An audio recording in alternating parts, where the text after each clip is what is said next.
So before we primer the whole car, you can see the custom valance I made, the front grille that I made, the rear valance, or maybe it's a filler panel. We've also reinforced the A-pillars because they're very, very thin now that I cut off the perimeter. We are gonna have to, the hell was that? We are gonna have to primer this because there's a lot of detail that I simply can't see with the car glossy. At this point here, I handed the car body over to my friend JennyMo. There will be some links to some of her builds on the description so you can see how talented she is. These are the photographs that she sent me of the overall build, or I should say weathering of the vehicle. I did send her as many photos as I possibly could to help better understand how we were going to make the car look. It was a bit of a moving target because the car has, well, I hate to say aged, but it's changed over the years. I kind of wanted to focus on how the car looked originally, but you will see some little tidbits that I've added, like the roll cage, which was not there when the car was originally built. So using these images and videos from Roadkill and all that, we were able to put together a pretty good understanding of how the car actually looked. So you can see some of the dents that we added, or these beautiful tears to the seat like the actual car has that you can see here. And yes, later versions of the car do have racing seats installed versus wherever these came from. I did make custom wheels like I do on almost all of my builds to have the offset fit the wheel arch as intended. Now we've got some actual progress on the car. I mean, it's just, I don't know how she was able to make this thing look this spectacular. It's one thing to weather a car, it's something else completely different to weather a car based on a real car's actual weathering. I've had a number of comments that the passenger fender isn't green. You don't see that in the earlier episodes, but later on you can actually see there's some green patchiness coming through the primering. The right fender is also a 69 fender given the slotted side marker. She test fit the back bumper here, which again looks incredible, and that new rear filler pan with the 69 taillights, glorious. The correct front cowl vents, the amazing General Mayhem front grille, not to mention the interior. We're going to get to that very, very shortly, but I did want to highlight the fuel cap that David Freiberger very, very clearly and excitedly pointed out he bought specifically for this project. And now moving on to the fully 3D printed and custom designed interior. All right, so we're going to start running the switches here. So the premise is the lit up part goes in here. It's all painted black except for the switches. This is a fascia. Here's the 3 of the 4 colors. What else we have here? Okay, these are the gauges. Again, same thing. The little details are sanded through. And then here's the fascia. And here's a tiny, tiny tachometer. Again, same thing. The inside is what is painted. All right, let's get these in. All right, so we got the gauges in, little switch panels in, and the little tachometer will go on the steering column in a minute. Cool. Okay, so the tack is installed on top of the steering wheel. We've got all the wiring there through that slot, and then this will just pop into these holes, and the dash is done. Okay, if you look at the steering wheel, there's a tiny little piece of blue masking tape over the ignition switch, just like the real car has. Super cool. So we did go ahead and damage the dash. You see it's all cracked. It has a bit of a green vibe to it. Based on the images that I saw, that's just kind of the way that the vinyl portion, the padded portion of the dash has aged. It just kind of has turned to this like avocado-y green, even though the metal part of the dash is actually tan. So you can see the dash has really, really fine details. These are 3D printed on a resin printer. This is a Elegoo Saturn. All the correct dash vents, the correct grille for the speaker, if it existed. There's even a little spot right there for the VIN number, not that I know what it is. The 1 wiper, not two. It's missing the driver's side one. Why? Because roadkill. The roll bar is installed as it was later on in the series. In fact, the steering wheel is also, I think, later on, because the early car, I think it maybe had the wheel out of the old Fury, but this wheel has the little nut welded to the horn button right there. Okay, the next thing I wanted to do to the car was install the UF7R light kit from My Trick RC. So I'm gonna show you how this works because it's amazing. It's the same one that I installed in the Torino some time ago. Okay, so we'll turn the car on. Okay, I'll give the car a second. It'll boot up the light kit. There it goes. Okay, so specifically the UF7R is able to use, I'll set the car down real fast. So I'll accelerate, hit the brakes, turn left. See that? So it's able to use the brake, turn, and driving lights on a single LED like this car would have originally had. So I mean, it came out operating exactly as it should. On top of that, we have our brakes and check out the reverse.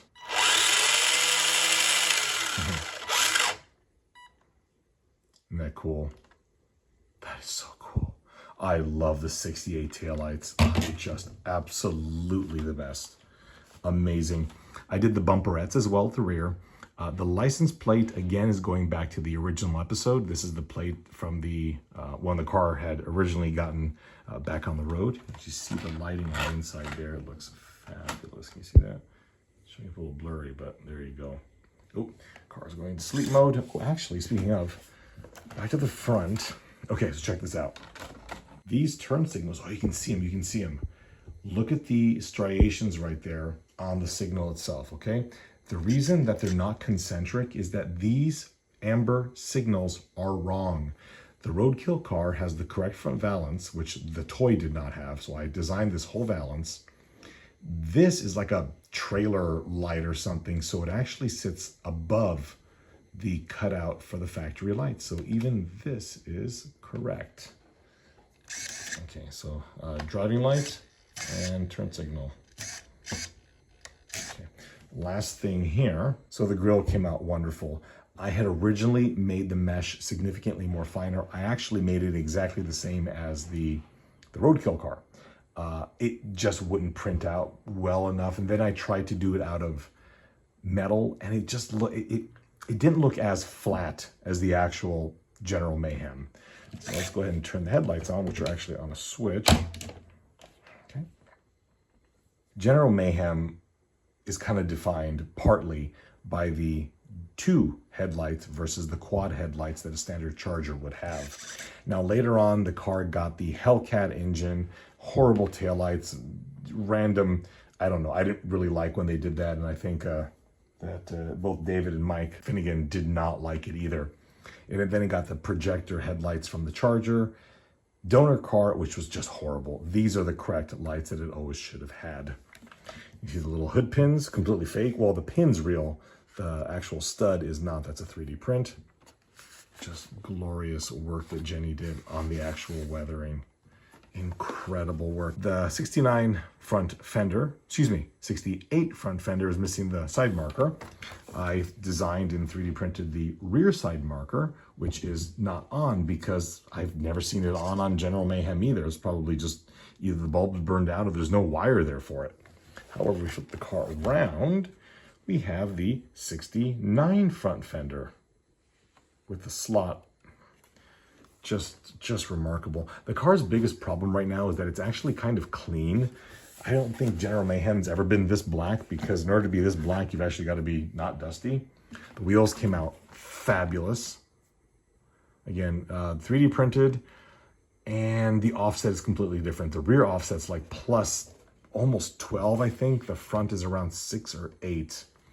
We might as well take a look at the chassis while we're here, because that took some doing. So this is the MO2 chassis that I've extended, I don't know, 3 miles. And at the front, we have the custom body mount that holds the Charger body posts in their factory location. I had to redesign both of the shock mounts because they were broken. I had to redesign the knuckle because why? Was it broke? Oh, no. I actually had to raise up the mounting point because I had to clear the shock, which was a slightly larger diameter. So that got raised up, and the corresponding tidbits in here got changed as well. You can see the red steering arm up there. That's, oh God, I've had that part for years. The charger body is mounted from the front. Here in the middle, that's also holding on the entire interior pan. It is secured again there. You see it right there. Right, my finger is pointing there. There you see the screw right there. And then way at the back is the speaker, which I'm gonna, I'll make it make noise right now. Hang on. Everybody's asleep right now. And that's controlled on channel 6. Partly because I just don't want to hear the car constantly. I do want to say that this very specifically is a Hemi. General Mayhem is a 440, but close enough. At the rear, kind of same changes. I had to remake half of the rear suspension. The rear knuckles are also completely brand new. Just a bunch of randomness that I had to rebuild.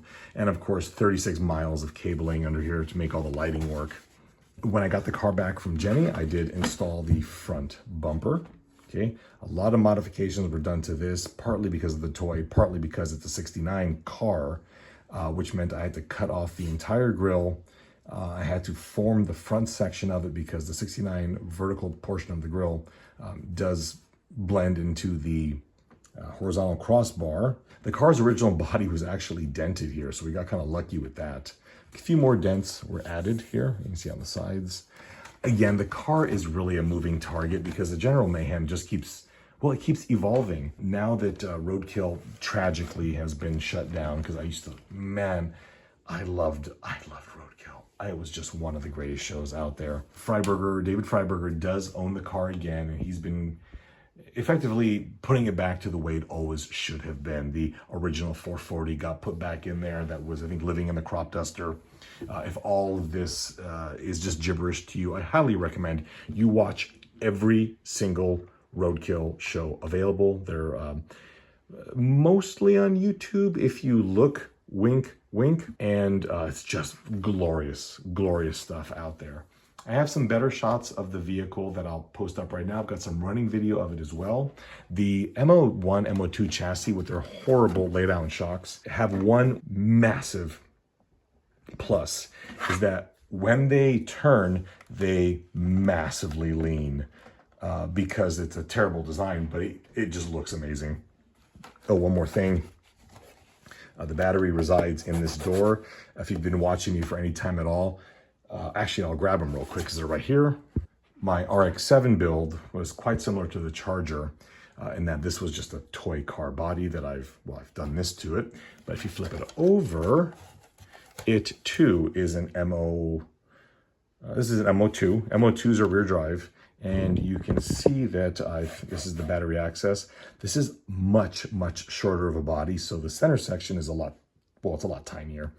But batteries fit fine in here. And again, the lay down shocks, part of why they were so critical was I was able, the shocks are sitting, well, the shock is sitting right here, and it is low enough to allow the headlight mechanism that pops the headlights up and down to work without modification. Another MO2 chassis here. And last but least, yet another cheap toy body that has been massively modified, the Fiat Ritmo, or Strada if you are in the US. This one stands out a little bit more because that's a long story, but same chassis, center section's been increased. This is where the battery would reside. This, however, is front drive, so this would be the MO1, and it's splitting hairs because the MO1 or the MO2, it just depends on the orientation, really, of the chassis. It's the same chassis, just one's going forward, one's going backward. I've always found this chassis to be extremely versatile. Don't get me wrong, I still think it's garbage, but it's done great for me. There's builds on all of these cars, by the way. But let's get back to the General Mayhem. Before I do the running video and some of the glamour shots, which this is me, so the glamour shots suck, you can tell that there's big holes here. okay? And no one's driving it. Well, the thing is, there should be 2 people driving this vehicle. And right now, I have a very talented person on Instagram who is doing 2 driver figures for this vehicle. So there will be a part 3 to this car's build. That'll show off the people, and hopefully I can do some better running for this car and some much better photographs, and perhaps even some more little updates and details to the car. So my friends, thank you so much for watching. Check out these videos and stay tuned for part 3.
He was trying to do